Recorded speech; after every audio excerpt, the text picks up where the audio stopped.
morning. Well, thanks for having us. By the way, on all the, or not all the tables, but on some of the chairs, you'll have T-shirts there that we had donated by Gildan, which is a T-shirt manufacturer, for what we're about to talk to you about today. I guess I push this. So the word "what," on the screen, even if you put smart art and make it look a little flashy, this word doesn't seem very meaningful. Certainly on the surface, it's not meaningful, but it is a very powerful word. And if you think about, the what-ifs of the world. So what if you would have sold that account and really changed the dynamic of your agency? What if you would have sold that sponsorship to be able to change the dynamic of what you're providing from a publisher standpoint? What if you would have said yes? What if you would have boarded that plane? And what if you made a decision to actually try and change one person's life at any given moment in time? And that's what we're really here to talk about today in the few moments that we do have with you. So what's a very powerful word when you think about it?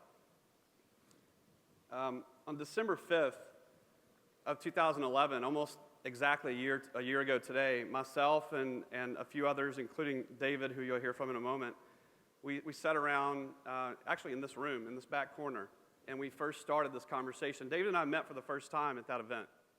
So we're talking about partnerships and the way to work together. We work at companies that, in many ways, are competitive, right? I mean, if we were pitching an account, trust me, I'm going to try and take David down, and I'm sure he would do the same.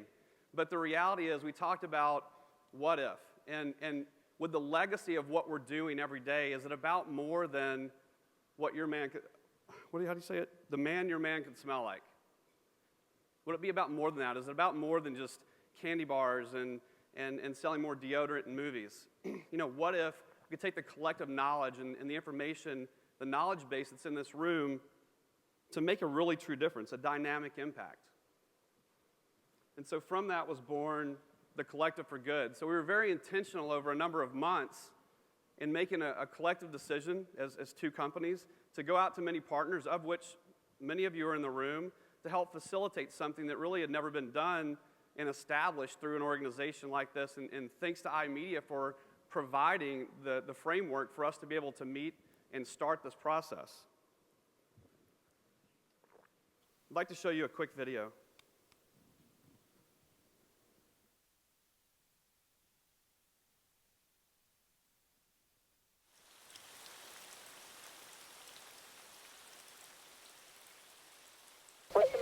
Emergency. My mommy and Daddy are having a fight. Is he hitting her? I'm talking to the police, Mommy. Stop it! Stop it! My baby! Stop it! Could you come to the police, please? Okay, we're going to be there. What's going on? They're having a fight because this has been going on forever and ever. Oh my God! What's the matter? Hello? Shit.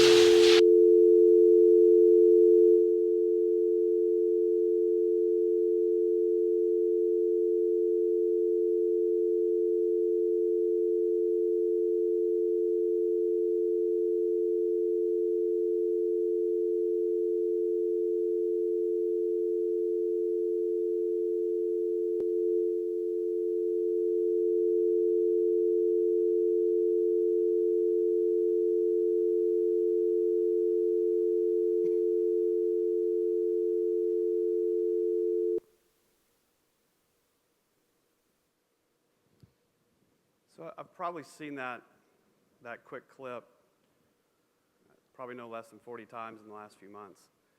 And every time I see that, I have chills now. I have chills the first time I saw it. It's made me cry before. And, what if that was your child? I think it's very important to think about how we could view life through the eyes of a child, because we get so caught up in the things that we're doing every day. And in situations like this, everyone's been in an argument. But how does that child view that? I talked with Brian at length once about, I didn't grow up in a house like that, so I don't know. Brian did, and he'll share that in a moment. I didn't know how to put that in the context of my life, because I grew up in a pretty great household. We didn't have much, but we got along pretty well. And I shared a story with Brian that my wife and I were driving down the interstate not long ago, and during this whole conversation about what we were doing here, and my wife and I were having a conversation, and I was really animated about something, but I was excited about it. And my little girl, who's 4, said, "Daddy, be nice to Mommy."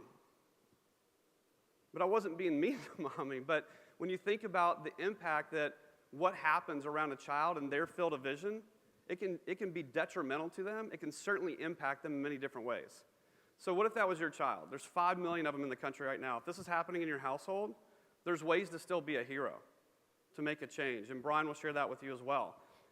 What if this was you as a child growing up? There's 40 million of you in the country, currently in the United States. That means there's a lot of people in this room that grew up in households where these types of things happen. What if that was a household where your child had a sleepover? If you're a parent, how angry would you be about that? So I would like to introduce Brian Martin, who's the founder of Children of Domestic Violence. He's a very passionate individual. He's doing really great things, changing this as a disease, and he's also a friend and an advocate. So Brian, please. Thank you.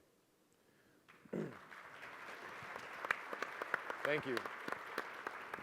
You know, when you see that clip, it's from a documentary that we produced, and I'll tell you a little bit about Lisa in a minute.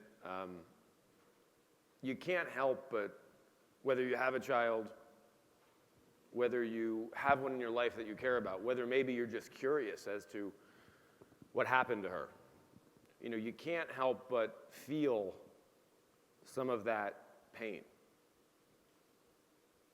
They say that when a child is hurt in some way, and by the way, in that video, she wasn't touched. That wasn't, you know, she wasn't touched, she was just there. They say that when people who love children, those who are supposed to take care of them, hurt them, it creates a spiritual pain that goes beyond anything else. We know now from science what it actually does. We know all of the data is available. But what's shocking is that the awareness is not available, if you will. UNICEF says this is one of the most damaging, unaddressed human rights violations in the world today. The reason why it's unaddressed is because there's less than 10% awareness. Less than 10% of people are aware of this issue. Yet, when we hear it, when we see it, we can't help but feel it. You can't help but see this is a huge problem that needs to be solved. And that's why I'm so grateful to be here today. So grateful because I know so many people in this room are helping to solve that. You know, the work that these gentlemen are doing and you are doing, the Collective for Good, it's just remarkable to me because you all are problem solvers. You solve problems for some of the biggest brands in the world, some of the best marketers in the world, some of the best influencers in the world. You are professional influencers. Exactly what this problem needs, you have. I'm so grateful for everything that you've done, for everything that you've given. I'm so grateful for not only what Steve and David have done, but also for their passion and their caring. Because as shocking as it may seem, I will tell you, in speaking with the world's best researchers in the world, even though this impacts so many people, there is not one scalable solution to help these children and these adults. Not one. Well, at least there wasn't until now. Because we know the solution. We know why is it that someone like Bill Clinton can grow up in a household where he experienced more violence than most adults will in 10 lifetimes. Why was he able to go on to do what he did? We know. We know what separates those who are resilient from those who fall. And we have that solution. And the answer to that solution is something that you know intimately well. because you are problem solvers and you help generate awareness where there was none, understanding where no one does, and sharing. Those three things are the key to solving what is one of the most damaging unaddressed human rights violations in the world today. We do not have a lot of time today, but I urge you, I ask you, please reach out to us. My email is brian@cdv.org. Any email you send, if you send it now by phone, I will reply. Take a minute and join our group on Facebook. You'll hear some of the messages from some of those affected. Join us and reach out to us, because we would love to explain to you specifically how you can be a very significant part of creating something significant. David is part of that, and I'd like to let him close out. Thank you, Brian. By a show of hands, how many people here were moved by that video that you saw a few minutes ago? And by a show of hands, how many people had the opportunity and took advantage of that opportunity to work for a charity in some capacity this year? Fewer number. How many people here had the opportunity this year to partner with other companies in our industry to affect change? Yet a fewer number.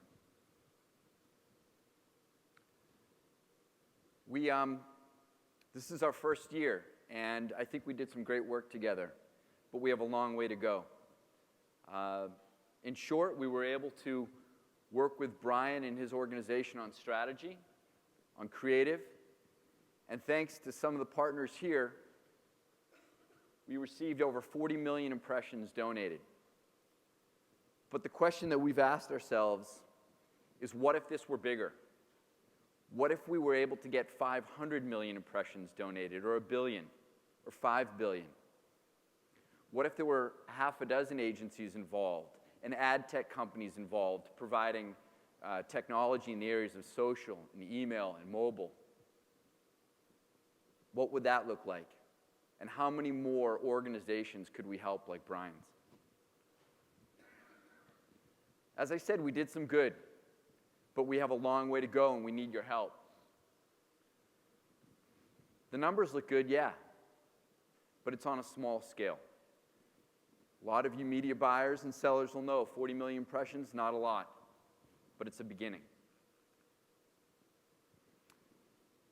So I urge you, before you leave this resort, ask yourself, can my company help?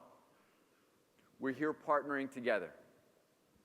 And I think while it's important that we do what we can and we do our part, I think selfishly there's an opportunity here for us to work together as buyers and sellers and to get to know each other and to get to know a little bit more about the people that we do business with. And maybe that will foster new relationships and new partnerships for our clients, for our company. I'd like to thank, first I'd like to thank Brian. It's a difficult subject, and I'm really affected. Every time I watch that video, it definitely, as Steve said, it gives me goosebumps. But thank you for partnering with us and allowing us to try to help and raise awareness for the Children of Domestic Violence Foundation. I'd like to thank iMedia for giving us this platform and this opportunity to share this with you. And as I said, there are a lot of companies that stepped up. Audience Science, Turn, Verve, Rocket Fuel, MediaMind, Politico, MediaMath, 24/7, Owner IQ. These are the companies that stepped up in this first year, this what we call the first season, and have made a difference. If you want to help, if this moved you in any way, if you think that you too can make a difference, find me. I'll be here for the next couple of days. Find Steve, and talk to us about it. We need your help. Thank you.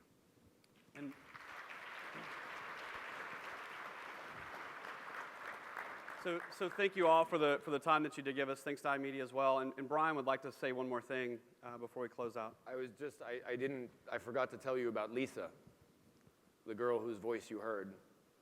I'm sorry about that. It took a while to track down Lisa. And Sherry Urell and I actually, Sherry is the CEO of Brand Connections and is on the board of the foundation. And she helped me track her down. And the conversation that I had with her started with, it was amazing to me to actually hear that and realize that there was another house that sounded like mine. But then I realized there are so many houses that sound just like those. And for a while, Lisa believed that because of her experience, because of what she experienced in childhood, she can't. She believed that deeply within her. And she certainly, her mind certainly told her that every day. But now Lisa knows the truth that is part of this solution. And now Lisa works with us at the foundation. Lisa's 26. She has 2 beautiful girls. She is not repeating what she learned. And she now believes that because of what she experienced, she uniquely can. She believes that because of what she experienced and what she experienced as a child, at a time when she never should, facing that fear, what other fear in life could possibly compare? Fear of speaking, fear of getting a job, fear of working, fear of the effort. What could possibly compare? Bill Clinton knows that. There are a lot of other people who know that. We need to now make sure the 275 million children and the 700 million adults worldwide who experienced know that as well. With your help, we can. Thank you so much for all of your help. Truly appreciated.